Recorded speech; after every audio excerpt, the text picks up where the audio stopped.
আমি যদি কুরবানির পশু নিয়ে সেলফি তুলি মানুষকে দেখাই তাহলে এটা তো লোক দেখানো হয়ে গেল। কোরআনুল কারীমের সূরাতুল মুমিনুন আল্লাহ পাক বলেন, যারা মুমিন তাদের একটি গুণ হচ্ছে তারা অনর্থক কথা অনর্থক কাজ থেকে নিজেকে বিরত রাখে। এই আলোকে আমরা বলতে চাই, হাদিসে পাকের মধ্যে আসছে শিরিক দুই প্রকার। একটা হচ্ছে বড় শিরিক, যেটা আল্লাহর সঙ্গে অন্যকে শরিক করা। আরেকটা শিরিক হচ্ছে মানুষকে দেখানো। মান সাল্লা ফাইওয়ারিয়া ফাকাদ আশরাকা, যে ব্যক্তি নামাজ পড়লো মানুষকে দেখানোর জন্য সেজন্য শিরিক করলো।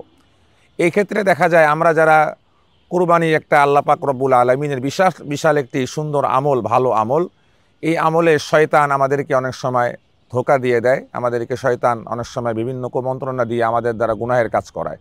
অনেকে আমরা পশুর হাটে গিয়ে গরু ছবি তুলে আমরা সেলফি আমরা দিচ্ছি এবং বিভিন্ন জায়গায় আমরা ফেসবুকে আপলোড করতেছি। আসলে আমরা যদি কোরআন হাদিসের আলোকে যদি দেখতে চাই তাহলে আমরা দেখব আল্লাহ বলতেছেন, ইন্না সলাতি ওয়া নুসুকি, আমার নামাজ, আমার কুরবানি, অমাহিয়ায়া, আমার জীবন, অমামাতি, আমার মৃত্যু, লিল্লাহি রব্বিল আলামিন, আল্লাহ তাআলার জন্য।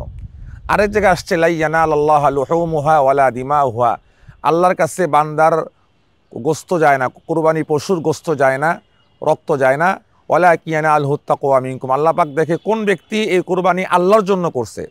আমি যদি কুরবানির পশু নিয়ে সেলফি তুলি মানুষকে দেখাই তাহলে এটা তো লোক দেখানো হয়ে গেল, এটা আল্লাহর জন্য হলো না।